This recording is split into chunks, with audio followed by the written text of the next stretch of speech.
মহিলা মৃত্যুর পর লোক দেখা জায়েজ কিনা, মানে লোকেরা তাকে দেখবে না, তার আত্মীয় স্বজনরা তাকে দেখতে পারে, কিন্তু অন্য বেগানারা দেখবে না, আত্মীয় স্বজন দেখতে পারে, সমস্যা নাই।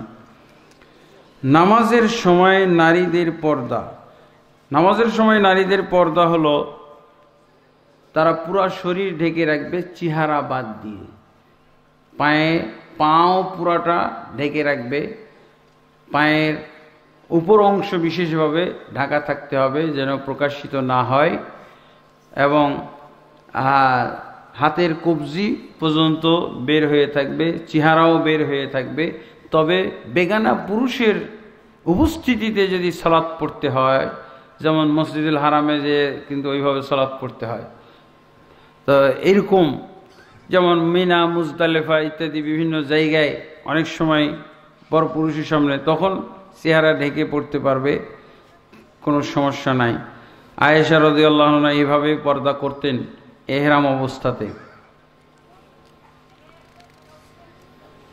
কোন মাওলানার নামের আগে মুর্শিদ কেবলা লেখা যায় কি? বিস্তারিত বলুন। না, কিবলা, মুর্শিদ কিবলা দুইটাই কথা। মুর্শিদ হয়তো হইতে পারে, হ্যাঁ, কিন্তু কিবলা এটা হারাম। কিবলা নিয়ে একটা তামাশা করা। কিবলা তো মুসলমানদের কিবলা একটাই কিবলা, আর যদি মুর্শিদও কিবলা হয় তাহলে অসংখ্য কিবলা। এইগুলো কিবলার অবমাননা, কাবা ঘরের অবমাননা। আমাদের কিবলা, কিবলা কাকে বলা হয়? সালাতের জন্য যেই দিকে মুখ করে সালাত পড়া হয় ওটাকে কিবলা বলা হয়। আর কিবলা বলতে কি বোঝায়? কাবা ঘরকে বোঝানো হয়, বাইতুল্লাহকে বোঝানো হয়। তার মানে বাইতুল্লাহর মর্যাদা প্রাপ্ত হয়েছে তারা। বাইতুল্লাহর অবমাননা, কোনো ব্যক্তিকে, কোনো পীর মুর্শিদকে কিবলা বলা, এমনকি কোনো সাহাবীকে কিবলা বলা। পীর মুর্শিদ তো অনেক দূরের কথা, কোনো সাহাবীকেও কিবলা বলা যাবে না, নবীকেও কিবলা বলা যাবে না। কিবলা হলো একমাত্র আল্লাহর ইবাদত সালাত পড়ার জন্যে যেটাকে টার্গেট করা হয়, যেদিকে মুখ করে সালাত পড়া হয়, সেটাই হলো কিবলা। কোনো পীর অথবা আলেমের নিকট বায়াত করতে হবে কি? না, কোনো পীর বা কোনো আলেম, কোনো সংগঠনের নেতা, তার হাতে বায়াত করা এটা হলো জঘন্যতম বেদাত, এটা হলো গুমরাহি বেদাত। এই বেদাত গুনাহ।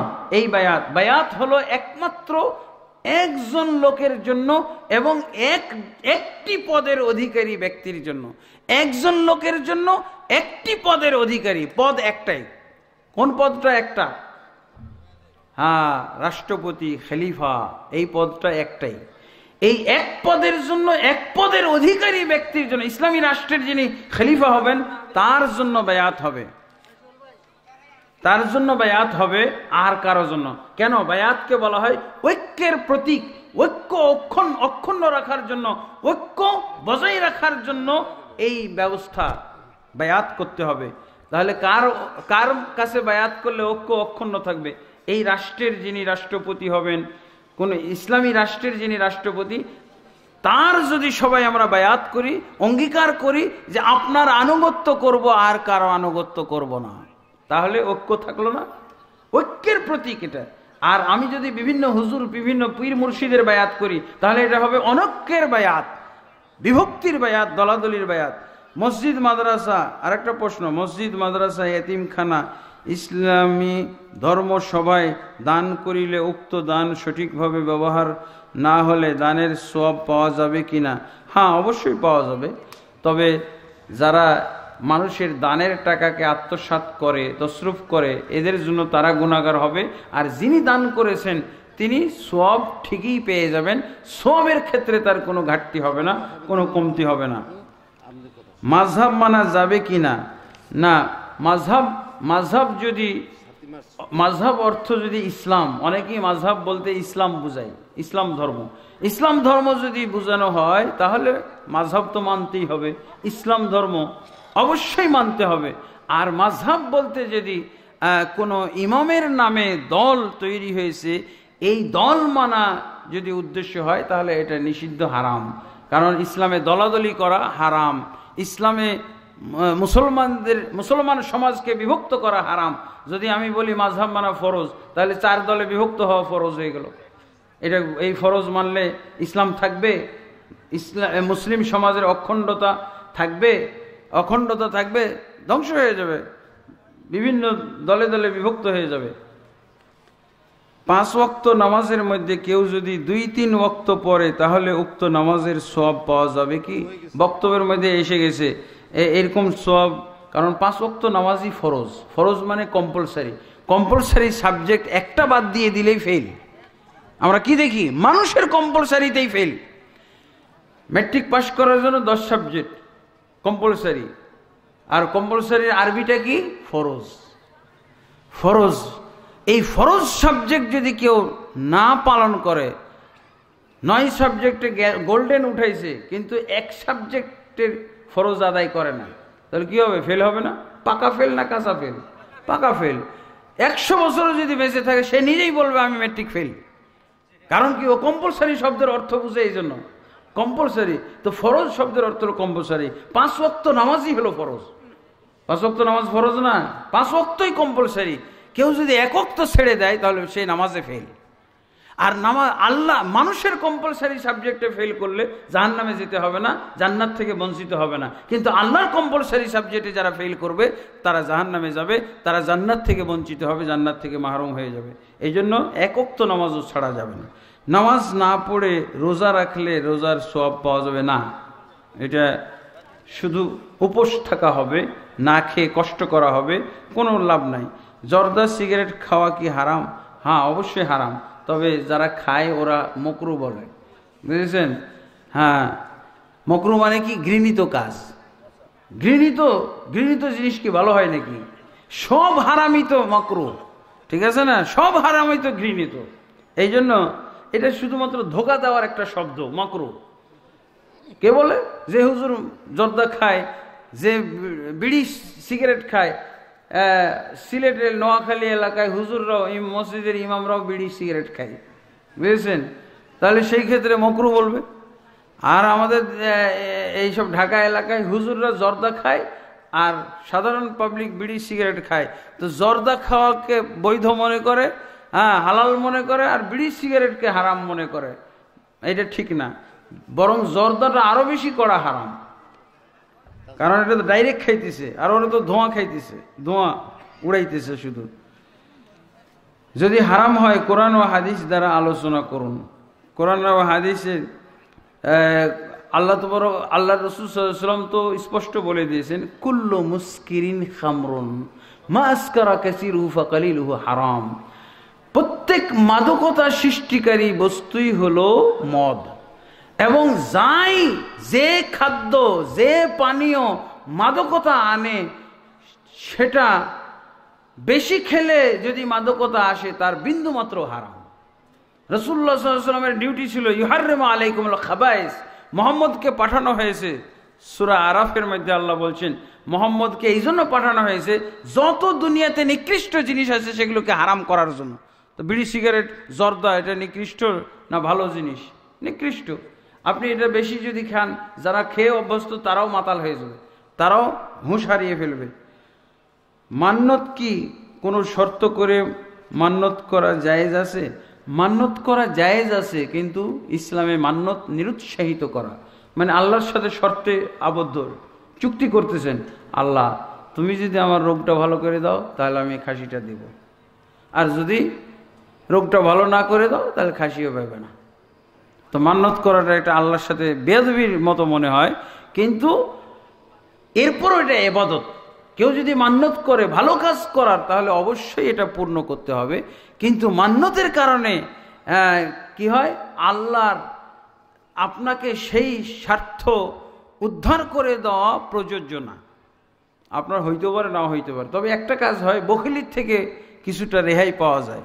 এই লোক তো কিছুই দিতে চাইতো না, এখন বিপদে পড়ে খাসি দিতেছে, বিপদে পড়ে গরু দেওয়া।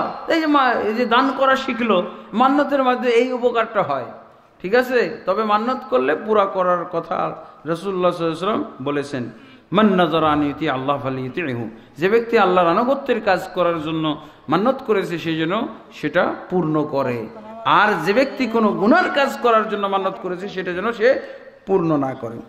মোবাইল ফোনে কোরআন ও হাদিসের অ্যাপ রাখা যায় কি? যদি রাখা যায় তাহলে মোবাইল নিয়ে পায়খানা ও প্রস্রাব করলে পাপ হবে কি? আলহামদুলিল্লাহ, মোবাইলের মাধ্যমে কোরআনের অ্যাপ রাখা যায়, কোনো সমস্যা নাই, কিন্তু প্রস্রাবখানা পায়খানায় কোরআন চালু করা যাবে না। যে কোরআন শুনবেন আর পেশাব পায়খানাও করবেন, এইটা চলবে না, এটা নিষেধ, হারাম। হ্যাঁ, তবে আপনার অ্যাপ যেহেতু আপনার মোবাইলের মধ্যে লোড করা আছে বা ইনস্টল করা আছে, এই মোবাইল নিয়ে আপনি পকেটে করে পেশাবখানা পায়খানা যাইতে পারেন, কোনো সমস্যা নাই। কারণ এটা হলো আপনার মাথায় তো অনেক সূরাও আছে, সূরা ফাতিহা, অনেক সূরা মুখস্থ করে রাখছেন না, আপনার মাথায় থাকা আর মোবাইলের, আপনার মাথার মেমোরিতে থাকা আর মোবাইলের মেমোরিতে থাকা একই কথা। আপনি তো মুখ দিয়ে তেলাওয়াত করতে পারেন, কিন্তু মুখটা বন্ধ রেখেছেন, অন্তরে সেট হয়ে আছে, ব্রেনে আপনার সেট হয়ে আছে। এরকমই যখন অন করবেন তখনই কেবল চলবে, অন না করলে, অফ রাখলে এটা চলবে না। কাজে আপনার মাথার মেমোরির মতোই মোবাইলের মেমোরি, যদি অন না করেন তাহলে কোনো সমস্যা নাই, হ্যাঁ অফ রাখেন, কোনো সমস্যা নাই। মানুষ ছবি ও ভিডিওওয়ালা মোবাইল নিয়ে মসজিদে প্রবেশ ও সাথে নিয়ে নামাজ পড়া যায় কি? হ্যাঁ, অবশ্যই পড়া যায়, কোনো সমস্যা নাই। হ্যাঁ, এইসব ফতোয়া নিয়ে আমাদের তাবলিগ জামাত ভাইয়েরা বিপদে পড়ে গেছে। হ্যাঁ, সাদ সাহেবকে নিয়ে উনি এটা নিষেধ করেছেন, কিন্তু আসলে এটা সেকেলে একটা ফতোয়া হয়েছে। জি, এই ফতোয়া মানে বর্তমান প্রযুক্তির যুগে, উন্নতি অগ্রগতির যান্ত্রিক যুগে এই ধরনের ফতোয়া দেওয়া একেবারে কঠিন ধরনের সেকেলে। আর আমি আরেকটা কথা বলবো, সাদ সাহেব যে ভুলগুলো করেছেন, যে ভুল ভ্রান্তিগুলো করেছেন, এর চেয়ে 100 গুণ 1000 গুণ ভুল ভ্রান্তির মধ্যে আজও তারা রয়ে গেছে। সাদ বিরোধীরাই এর চেয়ে 100 গুণ পাওয়ারফুল ভুলের মধ্যে রয়ে গেছে, বুঝেছেন? আমি এই জন্য চিন্তা করি, এগুলো তারা যেই ভুল চর্চা করে, তাবলিগও করে, এবং যে সমস্ত ভুল ভ্রান্তির মধ্যে নিমজ্জিত রয়েছে, যে সমস্ত শিরক বেদাতের মধ্যে নিমজ্জিত রয়েছে, সাদ সাহেবের এগুলো, এই সমস্ত ভুল ভ্রান্তি তার কাছে কিছুই না, বুঝেছেন? 5 ওয়াক্ত নামাজ সুন্নত নামাজ না পড়িলে গুনাহগার হতে হবে কি? 5 ওয়াক্ত নামাজের আগে পিছে যে সুন্নতগুলো আছে এগুলোকে বলা হয় রাতেবা। এই সুন্নতগুলো না পড়লে কোনো গুনাহ নাই, যদি এগুলোকে তুচ্ছ তাচ্ছিল্য না করে। এগুলো কারণ ফরজ আর সুন্নতের মধ্যে পার্থক্য আছে না। আপনাকে শব্দ দুটো অর্থ করে দিই। ফরজ শব্দের অর্থ হলো কম্পালসারি, আর সুন্নত শব্দের অর্থ হলো অপশনাল। বুঝা গেছে?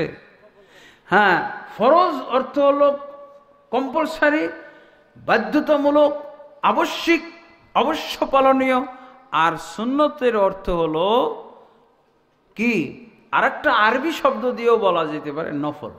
নফল মানে হলো অতিরিক্ত সাবজেক্ট। নফল সাবজেক্টের অতিরিক্ত সাবজেক্টকে নফল বলা হয়। সরাসরি অতিরিক্ত শব্দের অর্থ হলো নফল। ফরজের বিপরীত যত ইবাদত আছে সবই হলো নফল বা সুন্নাত, তাতাও এগুলো আমরা বলতে পারি। এগুলো ছেড়ে দিলে, এমনকি ইচ্ছাকৃতভাবে ছেড়ে দিলেও কোনো গুনাহ নাই। তবে অবজ্ঞা করে, তুচ্ছ তাচ্ছিল্য করে যদি কেউ ছেড়ে দেয় তাহলে অবশ্যই গুনাহ হবে, এমনকি কাফেরও হয়ে যেতে পারে। আর জান্নাতে যাওয়ার জন্য ফরজ ইবাদত লাগবে। এই যে কিছুক্ষণ আগে মুসলিম শরীফের যে হাদিসের তরজমা করলাম, জান্নাতে যাওয়ার ব্যবস্থাপত্র চাইলো এক লোক, এবং আল্লাহ রসুল তাকে কি বলে দিলেন? যে তুমি একমাত্র আল্লাহর ইবাদত করবে, ফরজ সালাতগুলো আদায় করবে, ফরজ যাকাত আদায় করবে, রমজানের সিয়াম পালন করবে, তবেই জান্নাত। বুঝেছেন? আল্লাহ রসুল কি ভুল বললেন নাকি তাহলে? হ্যাঁ, ফরজ আদায় করলেই জান্নাত পাওয়া যায়, আর সুন্নত আদায় করলে জান্নাতের মধ্যে বিশেষ অট্টালিকা পাওয়া যায়। সুন্নত 12 রাকাত যে সুন্নত, এগুলো পড়লে কি হয়? রাসূলুল্লাহ সাল্লাল্লাহু আলাইহি ওয়াসাল্লাম বলছেন জান্নাতের ভিতরে বিশেষ অট্টালিকা পাওয়া যাবে। বুঝেছেন? বিশেষ অট্টালিকা। আমি তো ঢাকা শহরেরই অধিবাসী, ঢাকা শহরে আমার বাড়ি আছে, কিন্তু ঢাকা শহরে বিশেষ অট্টালিকা আমার নাই। বিশেষ অট্টালিকা বলতে কি বোঝায়? ধানমন্ডিতে যদি বাড়িটা থাকতো, যদি গুলশানে থাকতো, তো এরকম জান্নাতে যাবে ফরজ আদায় করলে। কিন্তু জান্নাতের মধ্যে যে উঁচু স্তরের জান্নাতটা হয়তো পাবে না, ঠিক আছে? আর আপনি বলছেন যে সুন্নত নামাজ না পড়লে গুনাহগার হবে, গুনাহগারের জন্য তো জাহান্নাম। তাহলে আপনার কথা আর রসুলের কথা তো মিল পড়লো না, গরমিল হয়ে গেল। আল্লাহ রসুল বললেন যে ফরজ আদায় করলেই জান্নাত, এবং গ্যারান্টিও দিয়ে দিয়েছেন, মান সাররাহু আন ইয়ানজুরা ইলা রাজুলিন মিন আহলিল জান্নাহ ফালইয়ানজুর ইলা হাযা।